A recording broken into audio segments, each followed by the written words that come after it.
പരിശുദ്ധമായ റമളാനിൻ്റെ അതിശ്രേഷ്ഠമായ ദിനങ്ങളൊക്കെ നമ്മൾ കാത്തിരിക്കുകയാണ്. ലൈലത്തുൽ ഖദറിൻ്റെ പുണ്യം നിറഞ്ഞ രാവുകളൊക്കെ വരാനിരിക്കുന്നു. അള്ളാഹു അതൊക്കെ കരസ്ഥമാക്കാനുള്ള തൗഫീക്ക് നമുക്ക് നൽകി അനുഗ്രഹിക്കട്ടെ, ആമീൻ. വിശുദ്ധമായ റമളാനിൻ്റെ പകുതി പിന്നിടാൻ പോവുകയാണ്. അതായത് നാളെ ചൊവ്വാഴ്ച നോമ്പ് 15-ആണ്. നാളെ ചൊവ്വാഴ്ച മഗ്രിബോട് കൂടി നമ്മളിലേക്ക് കടന്നു വരുന്നത് 16ാമത്തെ തറാവീഹാണ്. നാളെ തറാവീഹിന് ശേഷം നമ്മളൊക്കെ വിത്ർ നിസ്കരിക്കുമ്പോൾ ആ വിത്ർ നമസ്കാരത്തിൽ നമ്മൾ 3ാമത്തെ റക്അത്തിൽ ഇഅ്തിദാലിൽ ഓതേണ്ട പ്രധാനപ്പെട്ട അതിശ്രേഷ്ഠമായ ഒരു സുന്നത്തായ കർമ്മമാണ് കുനൂത്ത് ഓതുക എന്നുള്ളത്. കുനൂത്ത് അതിൻ്റെ അർത്ഥം എന്താണ്? അതുപോലെ തന്നെ ഈ കുനൂത്ത് ഓതുമ്പോൾ ശ്രദ്ധിക്കേണ്ട കാര്യങ്ങൾ എന്തൊക്കെയാണ്? എന്താണ് ഈ കുനൂത്തിൻ്റെ ആ ഓരോ വാക്കിൻ്റെയും അർത്ഥം? ഈ കുനൂത്ത് ഓതുമ്പോൾ മഅ്മൂമീങ്ങൾ എങ്ങനെയാണ് ഇമാമിന് ആമീൻ പറയേണ്ടത്? ഇമാമും മഅ്മൂമും ഒന്നിച്ച് പറയേണ്ട വാചകങ്ങൾ ഏതൊക്കെയാണ്? കുനൂത്ത് ഓതിക്കഴിഞ്ഞിട്ട് മുഖം തടവലാണോ നല്ലത്, കൈ രണ്ടും തടവലാണോ നല്ലത്? അതുപോലെ തന്നെ കുനൂത്ത് ഓതിക്കഴിഞ്ഞ് നമ്മൾ കൈ ആ ഓതിയ രൂപത്തിൽ തന്നെ സുജൂദിൻ്റെ ഭാഗത്തേക്ക് കൊണ്ടുപോയി വെക്കൽ സുന്നത്തുണ്ടോ എന്നുള്ള വിശാലമായ ഒരു ചർച്ചയാണ് ഇൻഷാ അല്ലാഹ് ഇന്നത്തെ ക്ലാസ്സിൽ നമ്മൾ പഠിക്കാൻ പോകുന്നത്. നിങ്ങൾ ഓരോരുത്തരും പ്രത്യേകം കേൾക്കേണ്ടതാണ്, ശ്രദ്ധിക്കേണ്ടതാണ്. ഇത് നിങ്ങൾ മറ്റുള്ളവർ കൂടി എത്തിച്ചു കൊടുക്കണേ. അല്ലാഹു തആല നമുക്ക് നല്ലത് കേൾക്കാനും നല്ലത് ജീവിതത്തിൽ പകർത്താനും തൗഫീക്ക് നൽകട്ടെ, ആമീൻ യാ റബ്ബൽ ആലമീൻ. അസ്സലാമു അലൈക്കും വറഹ്മത്തുള്ളാഹി വബറകാതുഹു. ബിസ്മില്ലാഹി വൽഹംദുലില്ലാഹി വസ്സലാത്തു വസ്സലാമു അലാ റസൂലില്ലാഹി വഅലാ ആലിഹി വസ്വഹ്ബിഹി അജ്മഈൻ, അമ്മാ ബഅദ്. സ്നേഹ ബഹുമാനം നിറഞ്ഞ ഉമ്മമാരെ, ഉപ്പമാരെ, സഹോദരി സഹോദരന്മാരെ, അല്ലാഹു സുബ്ഹാനഹു വ തആല വിശുദ്ധമായ റമളാനിൻ്റെ ആദ്യത്തെ 10 കടന്നു, രണ്ടാമത്തെ 10ൻ്റെ ദിനങ്ങൾ ഇങ്ങനെ കടന്നു പോവുകയാണ്.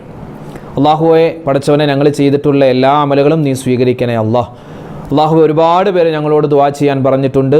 ഞങ്ങളുടെ കമൻറ്റിലൂടെയും അല്ലാതെ ഫോണിൽ വിളിച്ചും നേരിട്ടുമൊക്കെ കണ്ട് ഒരുപാട് ഉമ്മമാരും ഉപ്പമാരും ദുആ ചെയ്യാൻ പറഞ്ഞിട്ടുണ്ട്. അള്ളാഹുവെ അവരുടെയും ഞങ്ങളുടെയും മനസ്സിലുള്ള എല്ലാ നല്ല ഉദ്ദേശങ്ങളും നീ സഫലീകരിക്കണേ മരണപ്പെട്ടുപോയവർക്ക് നീ മഗ്ഫിറത്ത് കൊടുക്കണേ ആമീൻ യാ റബ്ബൽ ആലമീൻ. പരിശുദ്ധമായ റമളാനിൻ്റെ അതിശ്രേഷ്ഠമായ ലൈലത്തുൽ ഖദറിനെ പ്രതീക്ഷിക്കേണ്ട പ്രധാനപ്പെട്ട രാവുകളൊക്കെ നമ്മളിലേക്ക് വരികയാണ്. ലൈലത്തുൽ ഖദർ കിട്ടുന്നവരുടെ കൂട്ടത്തിൽ അള്ളാഹു നമ്മളെല്ലാവരെയും ഉൾപ്പെടുത്തി അനുഗ്രഹിക്കുമാറാവട്ടെ, ആമീൻ. ഇന്ന് നമ്മൾ സംസാരിക്കുന്നത് ഇന്ന് 25-ാം തീയതി തിങ്കളാഴ്ച പരിശുദ്ധമായ റമളാൻ 14ാമത്തെ ദിനമാണ്. അതായത് ഇന്ന് മഗ്രിബോട് കൂടി 15-ാം രാവ്. നാളെ 26-ാം തീയതി ചൊവ്വാഴ്ച പരിശുദ്ധമായ റമളാൻ നോമ്പ് 15. നാളെ മഗ്രിബോട് കൂടി 16-ാം രാവിലേക്ക് നമ്മൾ പ്രവേശിക്കുകയാണ്. അതായത് പരിശുദ്ധമായ റമളാനിൻ്റെ പകുതി പിന്നിടുകയാണ്. പകുതി കഴിഞ്ഞു, ഇനി പകുതിയിലേക്ക് പ്രവേശിക്കുകയാണ്. അപ്പോൾ നാളെ രാത്രി തറാവീഹ് നമസ്കരിക്കുന്നു. അത് കഴിഞ്ഞ് നമ്മൾ വിത്ർ നിസ്കരിക്കുന്നു. ആ വിത്ർ നമസ്കാരത്തിൽ പ്രത്യേകം സുന്നത്തായ ഒരു കർമ്മമാണ് കുനൂത്ത് ഓതുക എന്നുള്ളത്. നമുക്കെല്ലാവർക്കും ഇതറിയാവുന്നതാണ്. പക്ഷേ സാധാരണ നമ്മൾ മറ്റ് മാസങ്ങളിൽ വിത്ർ നിസ്കരിക്കാറുണ്ട്. വിത്ർ നിസ്കരിക്കുമ്പോൾ നമ്മൾ കുനൂത്ത് ഓതാറില്ല. റമളാനിലും നമ്മൾ ആദ്യത്തെ ദിവസം മുതൽ 15ാമത്തെ ദിവസം വരെ നമ്മൾ വിത്ർ നിസ്കരിച്ചവരാണ്. പക്ഷേ അതിലും എന്തില്ല, കുനൂത്ത് ഇല്ല. അതായത് ആദ്യത്തെ പകുതിക്ക് ശേഷമാണ് പിന്നെ കുനൂത്ത് ഓതുന്നത് വിത്ർ നമസ്കാരത്തിൽ. അതിൻ്റെ കാരണം എന്താണ്? അതുപോലെ തന്നെ ഈ കുനൂത്ത് ഓതുന്ന സമയത്ത് എന്തൊക്കെയാണ് ശ്രദ്ധിക്കേണ്ടത് തുടങ്ങിയ ചില കാര്യങ്ങളാണ് ഇൻഷാ അല്ലാഹ് നമ്മൾ ഇന്നത്തെ വീഡിയോയിൽ പ്രധാനമായും പരിചയപ്പെടാൻ പോകുന്നത്. അല്ലാഹു സുബ്ഹാനഹു തആല പറയുന്നതും കേൾക്കുന്നതുമായ കാര്യങ്ങൾ നല്ലതുപോലെ മനസ്സിലാക്കി ജീവിതത്തിൽ അമൽ ചെയ്യാനുള്ള മഹാഭാഗ്യം അല്ലാഹു നമുക്ക് നൽകി അനുഗ്രഹിക്കുമാറാവട്ടെ, ആമീൻ യാ റബ്ബൽ ആലമീൻ. പരിശുദ്ധമായ റമളാനിൻ്റെ പകുതിയിലേക്ക് നമ്മൾ അടുക്കുന്ന ഈ സമയത്ത് പല പള്ളികളിലും ആളുകളൊക്കെ കുറഞ്ഞുകൊണ്ടിരിക്കുകയാണ്. പല ചെറുപ്പക്കാരും പള്ളിയിലേക്കേ വരുന്നില്ല. നോമ്പ് തുറക്കാൻ വേണ്ടി മഗ്രിബിന് വരും. അതല്ലാതെ അവർ ഈ ആദ്യത്തെ 10ലൊക്കെ റമളാനിൽ പള്ളിയിൽ വന്നുകൊണ്ടിരുന്നതാണ്. തറാവീഹ് നമസ്കരിക്കാനും വിത്ർ നിസ്കരിക്കാനൊക്കെ ഉണ്ടായിരുന്നു. പക്ഷെ ഇപ്പോൾ രണ്ടാമത്തെ 10ലേക്ക് പ്രവേശിച്ച സമയത്ത് പല ആളുകളും കൊഴിഞ്ഞു പോവുകയാണ്. കാരണം അന്വേഷിച്ചപ്പോഴാണ് അറിയാൻ സാധിച്ചത്, നമ്മളെ IPL ക്രിക്കറ്റ് തുടങ്ങിയിരിക്കുകയാണ്. അത് നമ്മളെ കറക്റ്റ് ഇശ തറാവീഹിൻ്റെ ആ ഒരു ടൈമിലാണ് ആ ഒരു ക്രിക്കറ്റ് കളി വന്നിട്ടുള്ളത്. ഉസ്താദേ, ഇത് തറാവീഹ് നമുക്ക് പിന്നെ അടുത്ത വർഷവും നിസ്കരിക്കാം, ഇത് ഈ വർഷം കളി കണ്ടില്ലെങ്കിൽ പിന്നെ അടുത്ത വർഷം കാണാൻ പറ്റുള്ളൂ എന്നൊക്കെ പറഞ്ഞ ആളുകൾ തറാവീഹൊക്കെ മാറ്റി വെച്ചിട്ട് IPL ക്രിക്കറ്റിൻ്റെ കൂടെ പോയേക്കുവാണ്. എൻ്റെ പൊന്നു ചെറുപ്പക്കാരാ, ഞാൻ കളി കാണണ്ടെന്നൊന്നും പറയും, എനിക്കിഷ്ടമാണ് ക്രിക്കറ്റ് കളിയൊക്കെ കാണാനും അതിൻ്റെ സ്കോർ അറിയാനും, ആര് ജയിച്ചു ആര് തോറ്റു എന്നൊക്കെ അറിയാൻ നമുക്ക് വലിയ ആകാംക്ഷയാണ്. പക്ഷേ നമുക്ക് ഈ ക്രിക്കറ്റ് കണ്ടതുകൊണ്ട് ഒരു കുന്തം കിട്ടാൻ പോകുന്നില്ല. ആ കളിക്കുന്ന ആളുകൾക്ക്, പ്ലെയേഴ്സിന് നല്ല കാശ് കിട്ടും, ലക്ഷക്കണക്കിന് രൂപ, കോടിക്കണക്കിന് രൂപ കിട്ടും.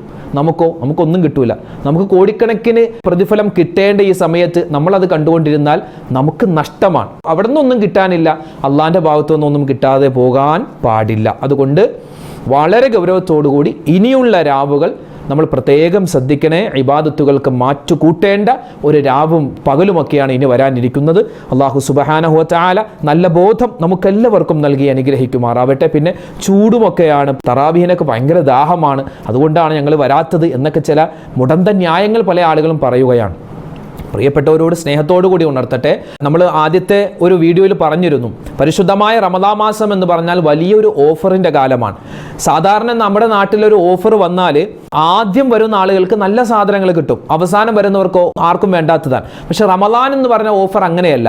ആദ്യം വരുന്ന ആളുകൾക്ക് കുറേശ്ശെയാണ്. റമദാനിൻ്റെ ആദ്യത്തെ പകുതി കഴിഞ്ഞാലാണ് പ്രതിഫലങ്ങൾ വാരിക്കോരി അല്ലാഹു തആല ഓഫറായി തരുന്നത്. അതുകൊണ്ട് ഇനിയുള്ള ദിവസങ്ങൾ എൻ്റെ ശബ്ദം കേൾക്കുന്ന എൻ്റെ കരളിൻ്റെ കഷ്ണങ്ങളായ ചെറുപ്പക്കാരെ പ്രത്യേകം നിങ്ങൾ ശ്രദ്ധിക്കണേ. അതുപോലെ ഉമ്മമാരെ, ഉപ്പമാരെ, സഹോദരന്മാരെല്ലാവരും വളരെ ഗൗരവത്തോടുകൂടി ഇനിയുള്ള രാവും പകലുമൊക്കെ ഇബാദത്തിലായി കഴിഞ്ഞുകൂടുക. പരസ്പരം നമുക്കൊക്കെ വേണ്ടി ദ്വാരക്കുക. അല്ലാഹു തആല നമ്മുടെ ഈ സദസ്സിനെയും നമ്മുടെ ഇബാദത്തുകളെയും എല്ലാം അല്ലാഹു സ്വീകരിക്കട്ടെ. ആമീൻ. നമുക്കിനി വിഷയത്തിലേക്ക് പോവാം. എന്താണ് ഈ കുനൂത്ത് എന്ന വാക്കിൻ്റെ അർത്ഥം? അതിന് പല അർത്ഥങ്ങളുണ്ട്. വഴിപ്പെടുക എന്ന് കുനൂത്തിന് അർത്ഥമുണ്ട്. അതുപോലെ ഭയപ്പെടുക, അള്ളാഹുവിനെ ഭയപ്പെടുക. അതുപോലെ ദുആ ചെയ്യുക, അള്ളാഹുവിനോട് തേടുക, അനക്കം മടങ്ങുക തുടങ്ങിയ ഒരുപാട് അർത്ഥങ്ങളാണ് കുനൂത്ത് എന്ന വാക്കിന് ഉള്ളത്. അതായത് അള്ളാഹുവിനെ പേടിക്കുക എന്നൊക്കെയാണ് അതിൻ്റെ അർത്ഥം കുനൂത്ത് എന്ന് പറഞ്ഞാൽ. ഈ കുനൂത്ത് ഏതൊക്കെ സന്ദർഭങ്ങളിലാണ് ഓതേണ്ടത്? പ്രധാനമായും 3 സമയത്താണ്. ഒന്നാമത്തേത് നാസിലത്തിൻ്റെ കുനൂത്ത് എന്ന് പറയും. നാസിലത്തിൻ്റെ കുനൂത്ത് നബി സല്ലല്ലാഹു അലൈഹി വസല്ലമ തങ്ങൾ അവിടുത്തെ മക്കയിലെ ജീവിതത്തിൽ ഒരുപാട് വട്ടം ഈ നാസിലത്തിൻ്റെ കുനൂത്ത് നമസ്കാരത്തിൽ ഓതിയിട്ടുണ്ട്. അത് പല രൂപത്തിലും കോലത്തിലുമാണ്. അപ്പോൾ ഈ നാസിലത്തിൻ്റെ കുനൂത്ത് എന്ന് പറഞ്ഞാൽ നമ്മുടെ നാട്ടിൽ പൊതുവായ എല്ലാവരെയും ബാധിക്കുന്ന തരത്തിൽ എന്തെങ്കിലും ഒരു രോഗം വന്നാൽ, അല്ലെങ്കിൽ ഒരു പ്രശ്നം വന്നാൽ, ഒരു പ്രയാസം വന്നാൽ അതിൽ നിന്നും രക്ഷ നേടാനാണ് ഈ നാസിലത്തിൻ്റെ കുനൂത്ത് നമ്മൾ ഓതാറുള്ളത്. ഇപ്പോൾ കൊറോണ വന്ന സമയത്ത് ഒരുപാട് പള്ളികളിലുണ്ടായിരുന്നു നാസിലത്തിൻ്റെ കുനൂത്ത്. അല്ലാഹുവേ, ഈ ഒരു കൊറോണ എന്ന് പറയുന്ന ഈ അസുഖം, ഈ പകർച്ചവ്യാധി, അതിനെ തൊട്ട് ഞങ്ങളെ രക്ഷിക്കണേ എന്നൊക്കെ പറഞ്ഞ് എല്ലാ പള്ളികളിലും നാസിലത്തിൻ്റെ കുനൂത്ത് ഓതാൻ നമ്മുടെ ഉസ്താദുമാരൊക്കെ പറഞ്ഞു തന്നിരുന്നു. എല്ലാവരും ഓതിയതാണ് നാസിലത്തിൻ്റെ കുനൂത്ത്. രണ്ടാമത്തേത്, എല്ലാ സുബ്ഹി നമസ്കാരത്തിലും രണ്ടാമത്തെ റക്അത്തിൽ ഇഅ്തിദാലിൽ ശാഫിഈ മദ്ഹബുകാരായ നമ്മളൊക്കെ കുനൂത്ത് ഓതാറുണ്ട് എല്ലാ സുബ്ഹി നമസ്കാരത്തിലും. അതാണ് 2. മൂന്നാമത്തെ കാറ്റഗറിയാണ് നമുക്ക് ഇന്ന് ചർച്ച ചെയ്യാനുള്ളത്. പരിശുദ്ധമായ റമളാനിൻ്റെ ആദ്യത്തെ പകുതി കഴിഞ്ഞതിന് ശേഷം, അതായത് 16ാമത്തെ തറാവീഹ് മുതൽ നമ്മൾ 3 റക്അത്താണ് വിത്ർ നിസ്കരിക്കുന്നതെങ്കിൽ 3ാമത്തെ റക്അത്തിന്റെ ഇഅ്തിദാലിൽ, ഇനി 7 നിസ്കരിക്കുന്നവരാണെങ്കിൽ 7ാമത്തെ റക്അത്തിന്റെ ഇഅ്തിദാലിൽ, 5 ആണെങ്കിൽ 5ാമത്തെ റക്അത്തിൽ, 11 ആണെങ്കിൽ 11ാമത്തെ റക്അത്തിന്റെ ഇഅ്തിദാലിൽ നമ്മൾ കുനൂത്ത് ഓതുന്നു. ഏത് കുനൂത്ത്? നാസിലത്തിന്റെ കുനൂത്തല്ല, സാധാരണ നമ്മൾ സുബ്ഹി നമസ്കാരത്തിൽ ഓതുന്ന കുനൂത്ത്. ഇത് പെണ്ണുങ്ങളായ ഞങ്ങൾ ഓതേണ്ടതുണ്ടോ? ഓതണം. ഇതിൽ ആണും പെണ്ണും ഒക്കെ കണക്കാണ്. ഇൻഷാ അല്ലാഹ് നമുക്ക് അതുമായി ബന്ധപ്പെട്ട്, ഇതൊക്കെ ഞങ്ങൾക്ക് അറിയാം ഉസ്താദ്, ഇതിങ്ങനെ നീട്ടി വലിച്ച് പറയേണ്ട കാര്യമുണ്ടോ? ഉണ്ട്. കാരണം വളരെയധികം ശ്രദ്ധിക്കണം. നമ്മൾ സുബഹിക്ക് ഓതുന്ന കുനൂത്താണ്, പക്ഷേ വിത്ർ നമ്മൾ ഓതുന്ന സമയത്ത് ചില കാര്യങ്ങൾ കൂടി ശ്രദ്ധിക്കേണ്ടതുണ്ട്. ഇൻഷാ അല്ലാഹ് അതിലേക്ക് നമ്മൾ കടക്കുകയാണ്. അപ്പോൾ വിത്റിലാണ് നമ്മൾ കുനൂത്ത് ഓതാറുള്ളത്. അങ്ങനെയാണ് ഓതേണ്ടത്. വിത്ർ നമസ്കാരം നമ്മൾ 11 മാസവും നിസ്കരിക്കുന്നവരാണ്. പക്ഷെ നിസ്കരിക്കുമ്പോൾ ഒറ്റക്കാണ് നിങ്ങൾ നിസ്കരിക്കാറ്. വിത്ർ നിസ്കാരം റമളാനിലാണ് ജമാഅത്ത് സുന്നത്ത്. വിത്ർ നമസ്കാരം നമ്മൾ റമളാനിലാണ് ജമാഅത്തായി നമസ്കരിക്കുന്നത്. അതുകൊണ്ട് നമുക്ക് വിത്ർ നമസ്കാരത്തിൻ്റെ 3ാമത്തെ റക്അത്തിൽ ഇഅ്തിദാലിൽ ആ സമയത്ത് നമ്മൾ കുനൂത്ത് ഓതൽ പ്രത്യേകം സുന്നത്താണ്. ഇനി ഒരാൾ ഈ വിത്ർ നമസ്കാരത്തിൽ കുനൂത്ത് ഓതാൻ മറന്നുപോയി, ഇമാമ് മറന്നുപോയി എന്ന് വിചാരിക്കുക. അപ്പോൾ നമ്മൾ എന്താ ചെയ്യേണ്ടത്? ഇമാം മറന്നു പോയിട്ട് നേരെ സുജൂദിലേക്ക് പോയി. അപ്പോൾ എന്താണ് അതിനുള്ള പരിഹാരം? ഇനി ഇമാമായിട്ട് നിസ്കരിക്കുന്നതാവട്ടെ അല്ല ഒറ്റക്ക് നിസ്കരിക്കുന്ന ആൾക്കാണെങ്കിലും ഈ വിത്ർ നമസ്കാരത്തിന്റെ മൂന്നാമത്തെ റക്അത്തിൽ കുനൂത്ത് സുന്നത്താണ്. ഒറ്റക്ക് നമസ്കരിക്കുന്നവർക്കും അതുപോലെ ജമാഅത്തായി നമസ്കരിക്കുന്നവർക്കും റമളാനിന്റെ 16ാമത്തെ തറാവീഹ് മുതൽ കുനൂത്ത് സുന്നത്താണ്. ഇനി മറന്നു പോയാലോ, അവസാനം അത്തഹിയാത്തിലിരുന്ന് അത്തഹിയാത്തും സ്വലാത്തൊക്കെ ഓതി നമുക്ക് സലാം വീട്ടുന്നതിന് മുമ്പ് 2 പ്രാവശ്യം സഹ്വിന്റെ സുജൂദ് നമ്മൾ ചെയ്യുന്നത് കൊണ്ട് കുനൂത്ത് ഓതാത്തതിന്റെ പരിഹാരം കാണാൻ പറ്റുന്നതാണ്. ആദ്യത്തെ അത്തഹിയാത്ത് ഓതുക, അതുപോലെ നിസ്കാരത്തിൽ കുനൂത്ത് ഓതുക, ഇതൊക്കെ എന്താണ്? അബ്ആദു സുന്നത്താണ്. അബ്ആദു സുന്നത്ത് എന്ന് പറഞ്ഞാൽ ഇത് ഏതെങ്കിലും മറന്നുപോയാൽ അവസാനം സലാം വീട്ടുന്നതിന് മുമ്പ് 2 സുജൂദ് ചെയ്താൽ നമുക്കത് മതിയാകുന്നതാണ്. സുജൂദ് എന്താ പറയേണ്ടത്? സാധാരണ നമ്മൾ സുജൂദിൽ പറയുന്ന വാക്യമുണ്ടല്ലോ, സുബ്ഹാന റബ്ബിയൽ അലാ വബിഹംദിഹി, ആ വാചകം തന്നെ, ആ ഒരു ദിക്ർ തന്നെ പറഞ്ഞാൽ മതിയാകും. അതല്ലാത്ത മറ്റൊരു ദിക്ർ കൂടിയുണ്ട്, സുബ്ഹാനമൻ ലാ യനാമു വലാ യസ്ഹു, സുബ്ഹാനമൻ ലാ യനാമു വലാ യസ്ഹു എന്ന് പറഞ്ഞാലും കുഴപ്പമില്ല. അല്ലെങ്കിൽ നമ്മൾ സാധാരണ സുജൂദിൽ പറയുന്ന ദിക്ർ പറഞ്ഞാലും മതിയാകുന്നതാണ്. ഇനി ചില ആളുകൾ ചോദിക്കും, എൻ്റെ പൊന്നുസ്താദെ, ഈ ഒരു കുനൂത്ത് ഓതുന്നതിനൊക്കെ ആരെങ്കിലൊക്കെ തെളിവുണ്ടോ? ഇതൊക്കെ വെറുതെ ഉസ്താദുമാർ പറയുന്നതല്ലേ? അല്ല, ഇതിന് തെളിവുണ്ട്. മഹാനായ അനസ് റളിയല്ലാഹു തആല അൻഹു പറയുന്നു, നബി സല്ലല്ലാഹു അലൈഹി വസല്ലമ തങ്ങൾ മക്കയിലായിരുന്ന സമയത്ത് മുശ്രിക്കീങ്ങളുടെ ഒരു വിഭാഗം ആളുകളിൽ നിന്നും ഒരുപാട് ഉപദ്രവമുണ്ടായ സമയത്ത് നബി സല്ലല്ലാഹു അലൈഹി വസല്ലമ തങ്ങൾ 5 വഖത്ത് നമസ്കാരത്തിലും 1 മാസക്കാലം ഖുനൂത്ത് ഓതിയിരുന്നു. 1 മാസം കഴിഞ്ഞ് നബി തങ്ങൾ അത് ഉപേക്ഷിക്കുകയും ചെയ്തിരുന്നു എന്ന് നമുക്ക് ഇമാം ബൈഹഖി അതുപോലെ ഹാക്കിം തുടങ്ങിയ മഹത്തുക്കളായ ആളുകൾ റിപ്പോർട്ട് ചെയ്യുന്ന ഹദീസിൽ കാണുവാൻ സാധിക്കും. അതുപോലെ തന്നെ മഹാനായ അലി ഇബ്നു അബീ ത്വാലിബ് റളിയല്ലാഹു തആല അൻഹു സുബ്ഹി നമസ്കാരത്തിൽ ഖുനൂത്ത് ഓതിയിരുന്നു. ഇതൊക്കെ ബൈഹഖി എന്ന് പറയുന്ന കിതാബിൽ നമുക്ക് കാണാൻ പറ്റുന്നതാണ്. മഹാനായ ബറാ റളിയല്ലാഹു തആല അൻഹു പറയുന്നു, നബി സല്ലല്ലാഹു അലൈഹി വസല്ലമ തങ്ങൾ സുബ്ഹി നമസ്കാരത്തിൽ ഖുനൂത്ത് ഓതിയിരുന്നു. ഇതൊക്കെ അബൂ ദാവൂദ് മഹാനവറുകൾ ഉദ്ധരിക്കുന്ന ഹദീസിലുള്ളതാണ്. അപ്പോൾ പറഞ്ഞു വന്നത്, ഈ ഖുനൂത്ത് ഓതുന്നതിന് തെളിവുണ്ട്. പല ആളുകൾ ഇപ്പോൾ ചോദിക്കും, അതിന് തെളിവുണ്ടോ എന്നൊക്കെ ചോദിക്കുമ്പോൾ നമുക്ക് തെളിവുണ്ട്. ആ തെളിവുള്ളത് കൊണ്ടാണ് നമ്മളിങ്ങനെ പറയുന്നത്. ഇൻഷാ അല്ലാഹ് നമുക്ക് ഇനി കുനൂത്തിന്റെ ബാക്കി കാര്യങ്ങളിലേക്ക് കടക്കാം. നമ്മൾ എപ്പോഴാണ് കുനൂത്ത് ഓതേണ്ടത്? നമ്മൾ ആദ്യം ഫാത്തിഹ ഓതുന്നു, സൂറത്ത് ഓതുന്നു, അത് കഴിഞ്ഞ് അല്ലാഹു അക്ബർ അല്ലെ റുക്കുവിലേക്ക് പോകുന്നു, അത് കഴിഞ്ഞ് സമി അല്ലാഹു ലിമൻ ഹമിദ നമ്മൾ ഇഅ്തിദാലിൽ വരുന്നു. ഇഅ്തിദാലിൽ നമ്മൾ പറയുന്നു എന്ത്? റബ്ബനാ ലക്കൽ ഹംദു മിൽ അസ്സമാവാതി വമിൽ അൽ അർളി വമിൽ അമാ ശിഅത മിൻ ഷൈഇൻ ബഅദ് എന്ന് പറഞ്ഞതിന് ശേഷം നമ്മൾ 2 കൈ ഉയർത്തിയിട്ടാണ് നമ്മൾ എന്ത് ചെയ്യേണ്ടത്? ഖുനൂത്ത് ഓതേണ്ടത്. കൈ നമ്മളിങ്ങനെ ഉയർത്തിപ്പിടിക്കുക. ചില ആളുകൾ ഇങ്ങനെ ഭയങ്കര ഈമാൻ കയറിയിട്ട് ഇങ്ങനെ ഉയർത്തിപ്പിടിക്കും. അങ്ങനെ പാടില്ല. ചിലക്കാർ ഇങ്ങനെ കാണിക്കും, അതും വേണ്ട. ചിലക്കാർ ഇങ്ങനെ ആർക്കോ വേണ്ടി ഇങ്ങനെ കൈയൊക്കെ ഇങ്ങനെ വെക്കും. അങ്ങനെയല്ല, കൈ ഇങ്ങനെ ഉയർത്തിപ്പിടിക്കുക. ഇങ്ങനെയോ അല്ലെങ്കിൽ കുറച്ചിങ്ങനെ അകത്തിയോ നമുക്ക് പിടിക്കാം. അപ്പോൾ ഇങ്ങനെ പിടിച്ചാലും ഇങ്ങനെ ഇച്ചിരി അകത്തി പിടിച്ചാലും എന്താണ്? കൈ ഉയർത്തുക എന്ന അസുല സുന്നത്ത് നമുക്ക് കിട്ടുന്നതാണ്. അപ്പോൾ നമ്മളിങ്ങനെ കൈ ഉയർത്തി വെച്ചിട്ട് നമ്മൾ എന്ത് ചെയ്യുക? കുനൂത്ത് ഓതുക. എങ്ങനെയാ കുനൂത്ത് ഓതേണ്ടത്? ആദ്യം ഇമാമാണല്ലോ അല്ലേ, അല്ലാഹുമ്മ ഹ്ദിനാ ഫീമൻ ഹദൈത് വആഫിനാ ഫീമൻ ആഫൈത് വതവല്ലനാ ഫീമൻ തവല്ലൈത് വബാരിക് ലനാ ഫീമാ അഅ്തൈത് വഖിനാ ശർറ മാ ഖളൈത് ഫഇന്നക തഖ്ലി വലാ യുഖ്ളാ അലൈക് വഇന്നഹു ലാ യളില്ലു മൻ വാലൈത് വലാ യഇസ്സു മൻ ആദൈത് തബാരക്ത ربنا وتعاليت فلك الحمد على ما قضيت نستغفرك ونتوب إليك وصلى الله تعالى وسلم على خير خلقه سيدنا محمد النبي الأمي وعلى آله وصحبه وسلم ربنا اغفر وارحم وأنت خير الراحمين. ഇതാണ് എൻ്റെ പള്ളിയിൽ ഞാൻ ചൊല്ലാറുള്ള കുനൂത്ത്. ഇത് തന്നെയായിരിക്കും പല ആളുകളും ചൊല്ലാറുള്ളത്. പക്ഷേ മിക്ക ആളുകളും ഇതിനേക്കാൾ വ്യത്യസ്തമായ രൂപത്തിലായിരിക്കും ചിലപ്പോൾ ചൊല്ലുന്നത്. ചിലപ്പോൾ 1-2 വാക്കുകൾ അങ്ങോട്ടും ഇങ്ങോട്ടൊക്കെ മാറി എന്ന് വരാം. പിന്നെ അവസാനം ചൊല്ലുന്ന സ്വലാത്ത് പല രൂപത്തിലായിരിക്കും ചൊല്ലുന്നത്. എങ്ങനെയാണെങ്കിലും കുഴപ്പമില്ല.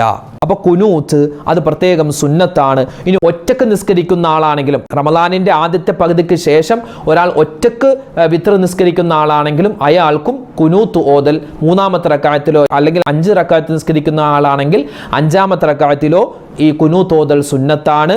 ഒറ്റക്ക് നിസ്കരിക്കുന്ന ആൾ ഓതുന്ന സമയത്ത് ഉറക്കെ ഓതേണ്ടതില്ല, പതിയെ ഓതിയാൽ മതി. അതുപോലെ സ്ത്രീകൾ നിസ്കരിക്കുമ്പോഴും ഉറക്കെ ഓതണമെന്നില്ല, പതുക്കെ ഓതലാണ് ഏറ്റവും നല്ലത്. ഒരു വീട്ടിൽ ആ പരിസരത്തുള്ള സ്ത്രീകളൊക്കെ ഒരുമിച്ച് കൂടിയിട്ട് തറാവീഹ് നിസ്കരിക്കുന്ന ഒരു പതിവുണ്ടാവും. അപ്പോൾ അവിടെ ഇനി മുതൽ കുനൂത്ത് ഓതുമ്പോൾ അല്ലാഹുമ്മ ഹ്ദിനാ ഫീമൻ ഹദീത് ആമീൻ എന്നൊക്കെ പറഞ്ഞ് പെണ്ണുങ്ങൾ ഒച്ചപ്പാടും ബഹളമൊന്നും എടുക്കേണ്ട കാര്യമൊന്നുമില്ല. അദബാണ് വേണ്ടത്. നിങ്ങളുടെ ശബ്ദം ആരും പുറത്തൊന്നും കേൾക്കണ്ട. അതുകൊണ്ട് വളരെ പതുക്കെയായിരിക്കണം കുനൂത്തൊക്കെ ഓതേണ്ടത്. സ്ത്രീകൾ പ്രത്യേകം ശ്രദ്ധിക്കണം. ഈ കുനൂത്ത് ഓതുന്നതിൻ്റെ രൂപം ഒന്ന് നോക്കാം. ആദ്യം ഇമാമാണ് അല്ലാഹുമ്മ ഹ്ദിനാ ഫീമൻ ഹദൈത്. അപ്പോൾ ഇവിടെ ചോദിക്കും ഉസ്താദേ, അല്ലാഹുമ്മ ഹ്ദിനാ ഫീമൻ ഹദൈത് എന്നാണോ അല്ലാഹുമ്മ ഹ്ദിനി ഫീമൻ ഹദൈത് എന്നാണോ ഓതേണ്ടത്? ഏത് രൂപത്തിലാണ് ഓതേണ്ടത്? രണ്ട് രൂപത്തിലും ഓതാം. നമ്മൾ ഇമാമും ജമാഅത്തായി നിസ്കരിക്കുന്ന സമയത്താണെങ്കിൽ ഇമാം അല്ലാഹുമ്മ ഹ്ദിനി ഫീമൻ ഹദൈത് എന്ന് പറയുന്നതിനേക്കാൾ നല്ലത് അല്ലാഹുമ്മ ഹ്ദിനാ ഫീമൻ ഹദൈത് എന്ന. ഇതിൻ്റെ അർത്ഥം എന്താ? നമുക്ക് ആദ്യം അർത്ഥം നോക്കിയാലോ. അല്ലാഹുമ്മ ഹ്ദിനാ ഫീമൻ ഹദൈത്, അല്ലാഹുവേ നീ സന്മാർഗത്തിൽ ആക്കിയവരോടൊപ്പം ഞങ്ങളെയും നീ സന്മാർഗത്തിൽ ആക്കണേ അല്ലാഹ്. വഅഫിനാ ഫീമൻ ആഫൈത്, അല്ലാഹുവേ നീ സൗഖ്യം, നീ സുഖം നൽകിയ ആളുകളോടൊപ്പം ഞങ്ങൾക്കും നീ സൗഖ്യം തരണേ, അല്ലെങ്കിൽ ഞങ്ങൾക്കും ആ കൂട്ടത്തിൽ പെടാനുള്ള തൗഫീക്ക് തരണേ. വതവല്ലനാ ഫീമൻ തവല്ലൈത്, അല്ലാഹുവേ നീ സംരക്ഷണം ഏറ്റവരോടൊപ്പം ഞങ്ങളുടെ സംരക്ഷണവും നീ ഏറ്റെടുക്കണേ അല്ലാഹ്. പിന്നെയോ വബാരിക് ലനാ ഫീമാ അഅ്തൈത്, അല്ലാഹുവേ നീ ഞങ്ങൾക്ക് നൽകിയതിൽ എല്ലാത്തിലും ബറക്കത്ത് തരണേ അല്ലാഹ്. വഖിനാ ശർറ മാ ഖളൈത്, അല്ലാഹുവേ നീ വിധിച്ചതിൽ എന്തെങ്കിലും ഒരു ആപത്തുണ്ടെങ്കിൽ ആ ആപത്തിനെ തൊട്ട് ഞങ്ങളെ നീ രക്ഷിക്കണമേ. ഫഇന്നക തഖ്ലീ വലാ യുഖ്ലാ അലൈക്, അല്ലാഹുവേ നിശ്ചയമായും നീയാണ് വിധിക്കുന്നവൻ, നിന്റെ മേൽ ആരും വിധിക്കാനില്ല അല്ലാഹ്. വഇന്നഹു ലാ യദില്ലു മൻ വാലൈത്, അല്ലാഹുവേ നീ ഒരാളെ ഏറ്റെടുത്താൽ അയാളെ നിന്ദ്യനാക്കാൻ ഒരാളുമില്ല അല്ലാഹ്. വലാ യഇസ്സു മൻ ആദൈത്, അല്ലാഹുവേ നിന്നോട് മത്സരിക്കാൻ ആരുമുണ്ടാവില്ല. നിന്നോട് മത്സരിക്കാനും നിന്നോട് കോർക്കാനും വന്ന ആൾ ഒരിക്കലും വിജയിക്കുകയില്ല, പ്രതാപിയാവുകയില്ല. തബാറക്ത റബ്ബനാ വതആലൈത്, അല്ലാഹുവേ ഞങ്ങളുടെ രക്ഷിതാവേ നീ വിശുദ്ധനാണ്, നീ ഉന്നതനാകുന്നു. ഫലക്കൽ ഹംദു അലാ മാ ഖളൈത്, അല്ലാഹുവേ നീ വിധിച്ചതിൻ്റെ പേരിൽ സർവസ്തുതിയും നിനക്കാകുന്നു അല്ലാഹ്. നസ്തഗ്ഫിറുക വനതൂബു ഇലൈക്, അല്ലാഹുവേ ഞങ്ങൾ നിന്നോട് പാപമോചനം തേടുകയാണ്, നിന്നിലേക്ക് ഞങ്ങൾ ഖേദിച്ചു മടങ്ങുകയാണ്. അത് കഴിഞ്ഞ് പിന്നെ സ്വലാത്താണ്. അപ്പോൾ ഇതാണ് കുനൂത്തിൻ്റെ വാക്യങ്ങൾ. ഏതൊക്കെ സമയത്താണ് ആമീൻ പറയേണ്ടത്? അല്ലാഹുമ്മ ഹ്ദിനാ ഫീമൻ ഹദൈത് എന്ന് ഇമാം പറയുമ്പോൾ അത് കേട്ടിട്ട് മഅ്മൂമിങ്ങൾ ആമീൻ എന്ന് പറയണം. വഅഫിനാ ഫീമൻ ആഫൈത്, അപ്പോൾ മഅ്മൂമിങ്ങൾ ആമീൻ. വതവല്ലനാ ഫീമൻ തവല്ലൈത് ആമീൻ. വബാരിക് ലനാ ഫീമാ അഅ്തൈത് ആമീൻ. വഖിനാ ശർറ മാ ഖളൈത്, മഅ്മൂമിങ്ങൾ ആമീൻ പറയണം. അതായത് നമ്മൾ അല്ലാഹുമ്മ ഹ്ദിനാ ഫീമൻ ഹദൈത് എന്നത് തൊട്ട് വഖിനാ ശർറ മാ ഖളൈത് എന്നത് വരെ ദുആയാണ്. അപ്പോൾ ഇമാം പറയുമ്പോൾ വറയുള്ള മഅ്മൂമിങ്ങൾ ആമീൻ എന്ന് പറഞ്ഞാൽ മതി. അത് കഴിഞ്ഞ് ഫഇന്നക തഖ്ലീ വലാ യുഖ്ലാ അലൈക് വഇന്നഹു ലാ യദില്ലു മൻ വാലൈത വലാ യഇസ്സു മൻ ആദൈത തബാറക്ത റബ്ബനാ വതആലൈത ഫലക്കൽ ഹംദു അലാ മാ ഖളൈത നസ്തഗ്ഫിറുക വനതൂബു ഇലൈക്. ഇത്രയും എന്താണ്? സനാ ആണ്, അള്ളാഹുവിനെ പുകഴ്ത്തലാണ്. അപ്പോൾ അത് ഇമാം പറയുന്നതോടൊപ്പം തന്നെ മഅ്മൂമിങ്ങൾ വലിയ ശബ്ദത്തിലല്ലാതെ ശബ്ദം കുറച്ച് പറയലാണ് ഏറ്റവും നല്ലത്. അങ്ങനെയാണ് ചെയ്യേണ്ടത്. അപ്പോൾ ഫഇന്നക തഖ്ലീ വലാ യുഖ്ലാ അലൈക വഇന്നഹു ലാ യദില്ലു മൻ വാലൈത വലാ യഇസ്സു മൻ ആദൈത, അതൊക്കെ സനാഇൻ്റെ വാക്കുകളാണ്. അത് ഇമാമിനോടൊപ്പം തന്നെ മഅ്മൂമിങ്ങൾ വലിയ ശബ്ദത്തിലല്ലാതെ ചെറിയ ശബ്ദത്തിൽ പറയുക. അത് കഴിഞ്ഞ് പിന്നെ അവസാനം എന്തുണ്ട്? സ്വലാത്തുണ്ട് അല്ലേ? വസല്ലല്ലാഹു തആല വസല്ലമ അലാ ഖൈരി ഖൽഖിഹി സയ്യിദിന മുഹമ്മദിൻ നബിയിൽ ഉമ്മിയി വഅലാ ആലിഹി വസ്വഹ്ബിഹി വസല്ലം റബ്ബന ഗഫിർ വർഹം വഅൻത ഖൈറുർ റഹീമീൻ. അപ്പോൾ ഈ അവസാനം പറയുന്ന സ്വലാത്തുണ്ടല്ലോ, ഈ സ്വലാത്ത് മഅ്മൂമിങ്ങൾ ഇമാമിൻ്റെ കൂട്ടത്തിൽ പതിയെ സ്വരത്തിൽ പറയുക. പതിയെ പറഞ്ഞിട്ട് അവസാനം ആമീൻ എന്നും കൂടി പറയലാണ് ഏറ്റവും നല്ലത്. ഇതാണ് കുനൂത്ത്. അപ്പോൾ കുനൂത്തിൻ്റെ അർത്ഥം നമ്മൾ പറഞ്ഞു. കുനൂത്ത് ഇമാം ഓതുമ്പോൾ എപ്പോഴൊക്കെയാണ് മഅ്മൂമീങ്ങൾ ആമീൻ പറയേണ്ടത് എന്നും നമ്മൾ പറഞ്ഞു. പിന്നെ എവിടെയൊക്കെയാണ് ഇമാമിൻ്റെ കൂട്ടത്തിൽ മഅ്മൂമീങ്ങൾ ഓതേണ്ടത് എന്നും നമ്മൾ പറഞ്ഞിട്ടുണ്ട്. അപ്പോൾ ഇത് മനസ്സിലായി കാണുമെന്ന് പ്രതീക്ഷിക്കുകയാണ്. ഇനി ഇതിനേക്കാൾ കൂടുതൽ വിശദീകരിച്ചാൽ നമ്മുടെ സമയം ഒരുപാട് പോകും. അപ്പോൾ നമ്മൾ കുനൂത്ത് ഓതി. ഇത് കാണാതെ അറിയില്ലെങ്കിൽ കാണാതെ പഠിച്ചു വെക്കണം കേട്ടോ. അമ്മമാരൊക്കെ പ്രത്യേകം ഇത് പഠിച്ചു വെക്കണം. അത് കഴിഞ്ഞിട്ട് പിന്നെ പല തരത്തിലാണ് ആളുകൾ പിന്നെ പെരുമാറുക. അപ്പോൾ കൈ ഇങ്ങനെ വെച്ചേക്കുമല്ലേ, സ്വല്ലല്ലാഹു തആല വസല്ലമ അലാ ഖൈരി ഖൽഖിഹി സയ്യിദിനാ മുഹമ്മദിൻ നബിയിൽ ഉമ്മിയി വഅലാ ആലിഹി വസ്വഹ്ബിഹി വസല്ലം റബ്ബനഗ്ഫിർ വർഹം വഅന്ത ഖൈറുർ റഹീമീൻ. ഇത് നമ്മളിങ്ങനെ പറഞ്ഞിട്ട് പിന്നെ പല ആളുകളും മുഖം തടവുന്ന ആളുകളുണ്ട്. പല ആളുകളും മുഖം തടവുന്നു, ചില ആളുകൾ കയ്യൊക്കെ ഇങ്ങനെ തടവുന്നു, ചില ആളുകൾ നെഞ്ച് തടവുന്നു. അങ്ങനെ ചെയ്യരുത്. അങ്ങനെ ചെയ്താൽ അനക്കം കൂടിയാൽ നിസ്കാരം ബാത്തിലാണ്. നമ്മൾ മുഖമൊക്കെ ഇങ്ങനെ റാഹത്തായിട്ടൊന്ന് തടങ്ങി വെക്കുമ്പോൾ എന്താണ്, കൈ ഇങ്ങനെ ഒരുപാട് വട്ടം 3 പ്രാവശ്യം തുടർച്ചയായി അനങ്ങിയാൽ നിസ്കാരം ബാത്തിലാണ്. അതുകൊണ്ട് അങ്ങനെ തടവാനൊന്നും നിൽക്കണം. ചില ആളുകളുണ്ട്, നമ്മൾ കുനൂത്ത് ഓതിയിട്ട് പിന്നെ എന്തോ ഒരു സാധനം ഇങ്ങനെ താഴേക്ക് കൊണ്ടുപോകും, ഇങ്ങനെ അങ്ങോട്ട് കൊണ്ടുപോകും. അതിൻ്റെ ആവശ്യമൊന്നുമില്ല കേട്ടോ. കുനൂത്ത് ഓതി ഇങ്ങനെ കൈ ഇങ്ങനെ കൊണ്ടുപോകണം. അതിൻ്റെ ആവശ്യം എന്താ? കൈ താഴേക്ക് ഇടുക, എന്നിട്ട് നമ്മൾ നേരെ അല്ലാഹു അക്ബർ പറഞ്ഞ് സുജൂദിലേക്ക് പോവുക. അത് മാത്രം ചെയ്താൽ മതി. ചില ആളുകളുണ്ട് സലാമൊക്കെ വീട്ടുന്ന സമയത്ത് എന്താ കാണിക്കുക, അസ്സലാമു അലൈക്കും വറഹ്മത്തുള്ളാഹി അസ്സലാമു അലൈക്കും ഇങ്ങനെ തല ഇങ്ങനെ ആട്ടി ഇങ്ങനെ പോവുക. അങ്ങനെയൊക്കെ തലയിൽ 3 പ്രാവശ്യം ഇങ്ങനെ അനക്കിയാൽ നിസ്കാരം ബാത്തിലാണ്. അസ്സലാമു അലൈക്കും വറഹ്മത്തുള്ളാഹി അസ്സലാമു അലൈക്കും വറഹ്മത്തുള്ളാഹി. എന്താ അങ്ങനെ അനക്കേണ്ട ആവശ്യമില്ലല്ലോ. അതുപോലെ തന്നെ ഇങ്ങനെ കൈ ഉയർത്തിയിട്ട് മുഖം തടവലും കൈ തടവലും അതൊന്നും കുനൂത്തിന് ശേഷം വേണ്ട. അതൊക്കെ നിസ്കാരം ബാത്തിലാകുന്ന കാര്യമാണ്. അപ്പോൾ കുനൂത്ത് എന്താണെന്ന് പറഞ്ഞു, അതിൻ്റെ അർത്ഥം നമ്മൾ പറഞ്ഞു, അത് ഓതുമ്പോൾ ശ്രദ്ധിക്കേണ്ട കാര്യങ്ങൾ പറഞ്ഞിട്ടുണ്ട്. ഇൻഷാ അല്ലാഹ് ഇത് നമ്മൾ പ്രത്യേകം ശ്രദ്ധിക്കുക. അല്ലാഹു സുബ്ഹാനഹു വ തആല ഈ പറയപ്പെട്ട കാര്യങ്ങളൊക്കെ ശ്രദ്ധിച്ച് നമുക്ക് കുനൂത്ത് ഓതാൻ, അതിൽ പറയപ്പെട്ടിട്ടുള്ള ദുആയൊക്കെ നമ്മുടെ ജീവിതത്തിൽ ഖൈറായി നമുക്ക് തിരിച്ചു കിട്ടാൻ അല്ലാഹു നമുക്ക് തൗഫീക്ക് നൽകി അനുഗ്രഹിക്കുമാറാവട്ടെ. ആമീൻ യാ റബ്ബൽ ആലമീൻ. ഇത് ഒരു മുഅ്മിനായ മനുഷ്യനെ സംബന്ധിച്ചിടത്തോളം അവൻ അറിയേണ്ട കാര്യമാണ് പറഞ്ഞത്, ഗൗരവമുള്ള കാര്യമാണ്. ഇത് നിങ്ങൾ എന്ത് ചെയ്യുക, മറ്റുള്ളവർ കൂടി എത്തിച്ചു കൊടുക്കുക. അല്ലാഹു സുബ്ഹാനഹു വ തആല നമ്മളെ അനുഗ്രഹിക്കുമാറാവട്ടെ. എത്ര ദുആ വസിയത്താ, വായിച്ചാലും തീരാത്ത തരത്തിൽ ഒരുപാട് പേരാണ് ഒരുപാട് പ്രയാസങ്ങൾ പറയുന്നത്, ഒരുപാട് വിഷമങ്ങൾ രോഗങ്ങളുടെയൊക്കെ കാര്യം പറയുന്നു. അല്ലാഹുവേ പടച്ചോൻ ആരൊക്കെ ഞങ്ങളോട് ദ്വാരക്കാൻ പറഞ്ഞിട്ടുണ്ട് റബ്ബേ, എല്ലാവരുടെയും എല്ലാ പ്രയാസങ്ങളും നീ മാറ്റിക്കൊടുക്കണേ റഹ്മാനെ. അവരുടെയും ഞങ്ങളുടെയും ഹലാലായ മുറാദുകൾ നീ ഹാസിലാക്കി തരണേ അല്ലാ. എല്ലാ പ്രയാസ പ്രതിസന്ധികളും നീ മാറ്റണേ റഹ്മാനെ. അല്ലാഹു മരണപ്പെട്ടുപോയവർക്ക് നീ മഗ്ഫിറത്ത് കൊടുക്കണേ അല്ലാ. ഈ റമളാൻ മാസം ഞങ്ങൾക്ക് അനുകൂലമാക്കണേ അല്ലാ. ആമീൻ ബിറഹ്മതിക യാ അർഹമർ റഹീമീൻ. അസ്സലാമു അലൈക്കും വറഹ്മത്തുള്ളാഹി വബറകാതുഹു.